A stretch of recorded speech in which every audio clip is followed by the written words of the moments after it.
Hello दोस्तों, Johnny TV kids लाया है आपके लिए टोनी चिरा के मज़ेदार कार्टून कहानी वीडियो। तो चलिए देखते हैं। कल में बहुत तेज बारिश हो रही थी। कल शाम से सभी पक्षी अपने अपने घरों में बैठे हुए थे, मगर आज तो उन्हें जाना ही था, क्योंकि अब उन सब के घरों में दाना खत्म हो चुका था। गोरी कौवी अपने बेटे जग्गू को साथ लेकर चिड़िया के घर आती हैं। चिड़िया, मैं जग्गू को भी साथ ही ले आई हूँ। इसे कोकू और गुड़िया के पास छोड़ जाती हूँ। घर में अकेला डर रहा था। गोरी बहन, तुमने बहुत अच्छा किया। बच्चों, आराम से बैठकर खिड़की से बारिश देखना, कोई शरारत नहीं करना। मम्मा, जल्दी वापस आना। पागल, बारिश में दाना मिलना बहुत मुश्किल होता है। मम्मा, मेरे लिए गरम गरम पकोड़े जरूर लाना। चिड़िया अपना छाता उठाती है।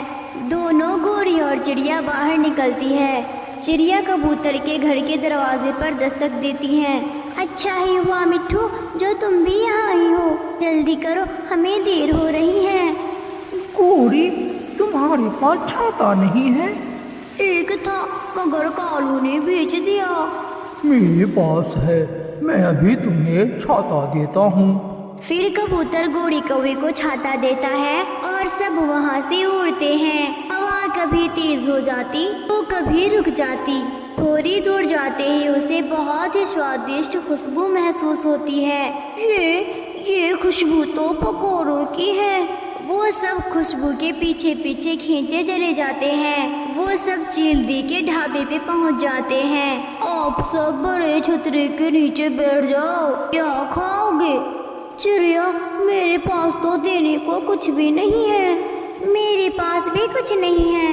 पकौड़े खाओगे या समोसे? चिंता ना करो, हमारे पास 100 रुपए हैं। आज की पार्टी समझ लो मेरी तरफ से। टेल दे, 100 रुपए के गरम गरम समोसे लगा दें। मीठी चटनी लोगे साथ? हाँ चीलदी, मीठी चटनी तो मेरी फेवरेट है। चीलदी उन्हें समोसे दे देती हैं। वो सब मजे मजे से पकोड़े खाने लगते हैं। ठंडे ठंडे मौसम में गरम गरम समोसे और पकौड़े खाने का मज़ा ही कुछ और है। मजे मजे से समोसे और पकोड़े खा लेने के बाद वो सब फिर से उड़ते हैं। बारिश तेज हो जाती है और वो एक बड़े पेड़ के नीचे बैठ जाते हैं। मेरा तो आम खाने को दिल कर रहा है। मेरा भी। ऐसे बारिश में आम कहाँ से मिलेंगे? मुझे पता है आम कहाँ से मिलेंगे। गोरी, तुम चलो मेरे साथ और हम सब के लिए आम लेकर आते हैं। गोरी और चिड़िया अपने 2 दोस्तों को वहाँ छोड़कर पके हुए आम लेने चली जाती हैं। पहाड़ की दूसरी तरफ एक आम का पेड़ था, जिसका चिड़िया को पता था। बहुत मुश्किल से गोरी कौवी और चिड़िया उस पेड़ तक पहुँच जाती हैं। अरे, यहाँ तो केवल एक ही आम लगा हुआ है। कल तक तो ये पेड़ भरा हुआ था। शायद रात की तेज हवा से पके हुए आम गिर गए होंगे और पक्षी उठाकर ले गए होंगे। चिड़िया वो एक आम तोड़ लेती हैं। हम सब थोड़ा थोड़ा खा लेंगे। चिड़िया, चलो वापस चलते हैं। गोरी कौवी और चिड़िया जब घने पेड़ों से गुजर रही थी तो उन्हें एक बूढ़ी कौवी आवाज देती है। बच्चों, मेरी बात सुनो, मेरे पास आओ। चिड़िया, कोई बुला रहा है, शायद कोई मुश्किल में है। गोरी कौवी और चिड़िया उस बूढ़ी कौवी के पास जाती हैं। बेटी, मैं बहुत भूखी हूँ। मेरे पेट में भूख के कारण दर्द हो रहा है। मुझे कुछ खाने को दो। गोरी, एक ही आम है, हम ये आम इस बूढ़ी कौवी माँ जी को दे देते हैं। हाँ चिड़िया, हम ऐसा ही करते हैं। फिर चिड़िया अपना आम उस बूढ़ी कौवी को दे देती हैं। पीते रहो बच्चों। मैंने सोचा था आज मैं भूख के कारण मर जाऊंगी। इस आम ने तो मुझे नई जिंदगी दे दी है। माँ जी, जिसके भाग्य का हो उसको मिलकर ही रहता है। प्यारे दोस्तों, टोनी चिड़िया की ऐसे कहानियाँ सुनने के लिए YouTube सर्च बटन में टोनी चिड़िया की कहानी लिखें। भैया जॉनी टीवी किड्स मैक वाले बटन पे दबा के बोले। चिड़िया और घोड़ी कभी वापस चली जाती हैं। जब चिड़िया और घोड़ी कभी वापस जाती हैं, वो तोते के ऊपर एक बड़ी डाल गिरी हुई थी और कबूतर उसे हटाने की कोशिश कर रहा था। बचाओ बचाओ, मुझे इस डाल से बाहर निकालो, मैं मर जाऊंगा। कबूतर भैया ये सब कैसे हुआ? चिड़िया जैसे ही आप गई, ये एक बड़ी डाल ऊपर से गिरी और मिट्ठू नीचे दब गया।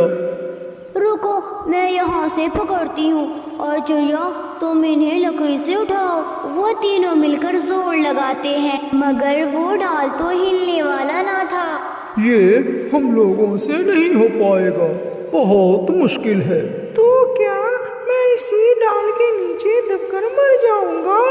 मुझे बाहर निकालो किसी भी डाल में। मैं चील ढाबे वाले को बुलाकर लाती हूँ, मैं अभी जाती हूँ। फिर घोड़ी कभी चील के ढाबे पर जाती है। चील दी हमारा दोस्त मिट्ठू बड़ी डाल के नीचे दब गया है, हमारी मदद करो, वो डाल बहुत बड़ी है।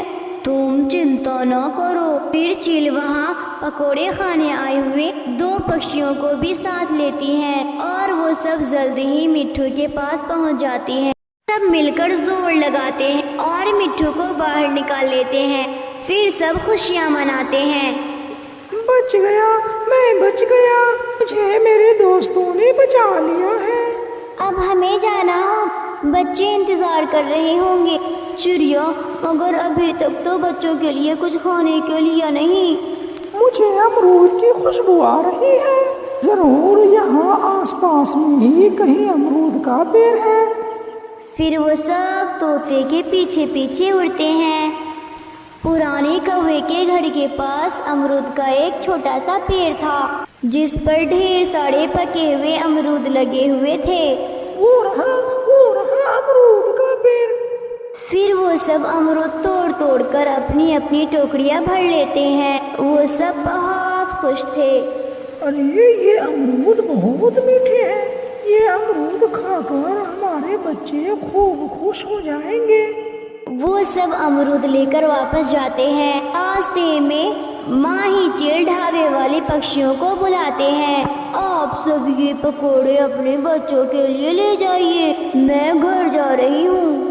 अब वैसे भी ऐसी बारिश में कौन घर से निकलेगा, रात भी होने वाली है। चील बचे हुए सारे पकोड़े पक्षियों में बांट देते हैं। चील दी ये समोसा मुझे दे दे, मेरे जग्गू को समोसा बहुत पसंद है। बच्चे खिड़कियों में बैठे हुए अपनी मम्मी पापा का इंतजार कर रहे थे। छोटा मिट्ठू दूर से ही अपने पापा को आते हुए देख लेता है। चिंकू तो बारिश में घर से बाहर निकल कर बैठा हुआ था। घोड़ी और चिड़िया भी सुरक्षित घर पहुंच जाती है और अपने अपने बच्चों को भोजन देती